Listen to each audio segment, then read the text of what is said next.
Assalamualaikum warahmatullahi wabarakatuh. Hello everyone. Welcome back to English class with me, Ibu Robiul Ernawati.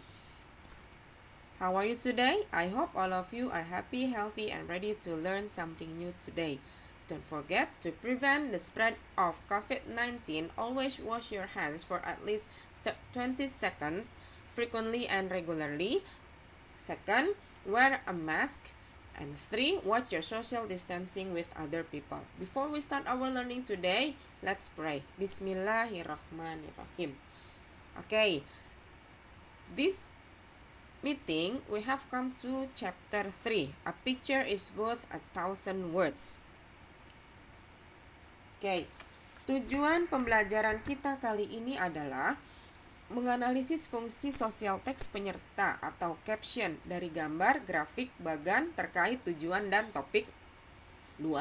Menganalisis struktur teks penyerta gambar dari grafik, bagan, gambar terkait konten dan penulis. 3. Menganalisis unsur kebahasan teks penyerta dari gambar, grafik, bagan terkait penggunaan verb be, infinitive verb, dan pronoun.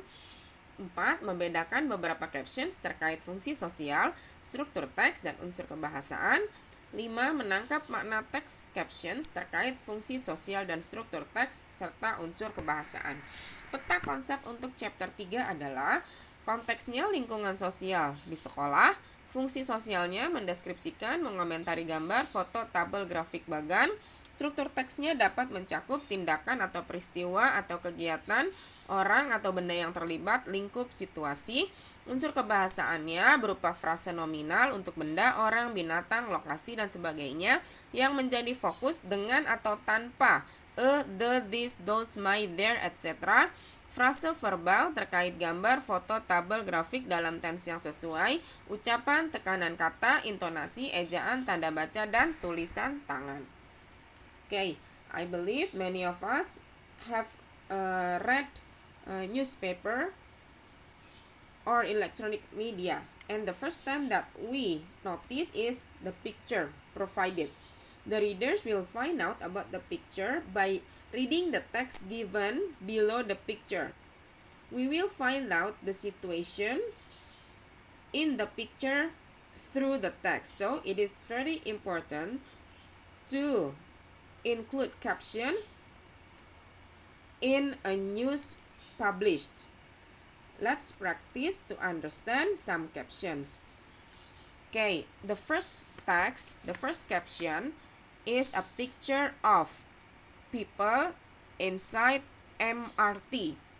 Okay, while the text given in the picture gives explanation about the picture. Let's read the text together.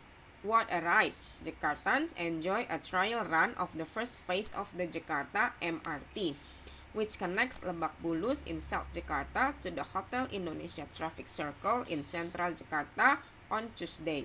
City-owned PT MRT Jakarta is carrying out a free trial of its new service until March 24, aiming to attract 285,000 passengers. So this caption is taken from the Jakarta Post written by Wendra Ajistiatama. Sekarang kita lanjut ke teks yang kedua. In this September 20, 2018 photo, 5th grade teacher Heather Dalton Center works with students Julian Rhino, Leff, and McKinley Burns doing math problems on the Dreambox system at Charles Barnum Elementary School in Groton on a wide array of apps, websites, and software used in schools borrow elements from video games to help teachers connect with students living technology-infused life. AP photo by Michael Melia. What do you think? Pahamkan kalian bagaimana teks caption yang tadi sudah kalian baca? Good job. Nah, memudahkan memahami teks caption dari gambar adalah karena kita bisa menebaknya berdasarkan gambar yang diberikan. Ya kan? Selain itu, kalimat yang digunakan adalah kalimat fakta. Ya, for example, kalimat fakta yang digunakan apa saja? 1. Jakartans enjoy a trial run of the first phase of the Jakarta MRT. Yang kedua, kalimat faktanya, City-owned PT MRT Jakarta is carrying out a free trial of its new service until March 24. Kalimat fakta yang ketiga, in this September 20, 2018 photo, 5th grade teacher Heather Dalton Center works with students Julian Rhino, Lev, and McKinley Burns. Sekarang kita baca caption yang pertama, kemudian jawab pertanyaan ini. Kita bahas pertanyaan yang diberikan ya. So, what is the text about? Nah, pertanyaan ini biasanya menanyakan topik dari suatu teks. Topik selalu ada pada kalimat utama yang biasa terletak di kalimat awal. Nah, maka kita akan bisa jawab pertanyaan nomor 1 itu, the text is about a trial run of the first phase of the Jakarta MRT. What about the second question? Who are in the picture? Nah, pertanyaan yang dimulai dengan kata who, maka jawaban tentu terkait orang. Kita lihat gambar di sana, ada banyak orang, ya kan? Nah, terus kita baca teksnya. Di kalimat awal ada kata Jakartans. Ini adalah kata yang mengatakan orang Jakarta. Sehingga pertanyaan nomor 2 bisa kita jawab dengan Jakartas are in the picture. Orang-orang Jakarta yang ada di gambar. Bagaimana dengan pertanyaan nomor 3? What do they do based on the picture? Nah, pertanyaan yang dimulai dengan what dan menggunakan kata kerja do, maka jawabannya merupakan aktivitas dalam gambar. Nah, kita bisa temukan juga pada kalimat pertama karena they merupakan kata ganti Jakartans. Jadi, jawaban untuk pertanyaan nomor 3 ini adalah they enjoy a trial run of the first phase of the Jakarta MRT. Where did the picture publish? Pertanyaan yang diawali dengan kata where, maka jawabannya terkait tempat dipublikasikannya atau medianya. Nah, kita bisa lihat ini di akhir caption. Di situ kan ada nama media dan penulisnya ya. Jadi jawabannya, the picture is published on the Jakarta Post. Tadi saya baca juga kan. Kemudian, what about question number 5? Why did the writer write the text? Nah, pertanyaan ini diawali dengan kata why. Nah, pasti jawaban yang diinginkannya adalah alasan menuliskan teks. Kita bisa menjawab untuk mendeskripsikan gambar orang naik MRT. Nah, jadi in English, the writer wrote the text because he wanted to describe a picture of Jakartans enjoy a trial run of MRT. Oke, bagaimana?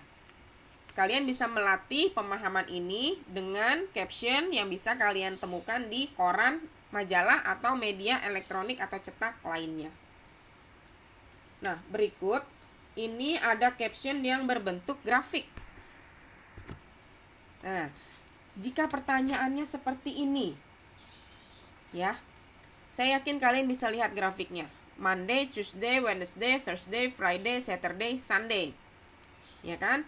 Kemudian $0, $100, $200, $300, $400, $500, $600. So, in your opinion, what is the text about? Teksnya tentang apa ya? Tentang grafik penjualan ice cream, ya kan? Oke, what data is given on the right? Nah, data ini data apa ya sebenarnya ya? Ini data penjualan harian, pemasukan hariannya berapa? Ya, what data is given on the bottom? Nah, on the bottom ini harinya. Who might be interested to this data? Menurut kamu siapa sih yang bakalan tertarik terhadap data ini? Para pengusaha es krim kan tentunya kan? Why did the writer write this text? Kenapa penulis membuat teks ini? Untuk menarik perhatian pembaca atau menarik pengusaha-pengusaha baru juga bisa, ya kan? Oke, kita simpulkan sekarang. Charts and tables, ini juga salah satu jenis bentuk caption, ya. Baik itu organizational charts, pie charts, and tables are other forms of informational picture. Oke. Kemudian, apa itu caption, photo captions? A photo caption gives readers basic information to understand a photograph. It should be clear, accurate, and complete. It is often called as a cut line, but shorter with only titles or sentences of one line length. Fungsi sosialnya apa? Mendeskripsikan, mengomentari gambar, foto, tabel, grafik, bagan. Struktur teksnya apa saja? Dapat mencakup tindakan, peristiwa, kegiatan orang, benda yang terlibat, dan lingkup situasi. Unsur kebahasaannya, frasa nominal untuk benda, orang, binatang, lokasi, etc. yang menjadi fokus, dengan atau tanpa the, this, those, my, their, etc. Participle phrases, ucapan, tekanan kata, intonasi, ejaan, tanda baca. Sementara topiknya berupa kegiatan, peristiwa, data, fakta, aktual dari koran yang dapat menumbuhkan perilaku yang termuat dari KI. Oke, latihan soal. Ini adalah latihan soalnya. Untuk jawaban, tulis di buku catatan, dikumpulkan di meja saya. Thank you and good luck. See you again inshallah next week. Billahi taufiq wal hidayah. Assalamualaikum warahmatullahi wabarakatuh.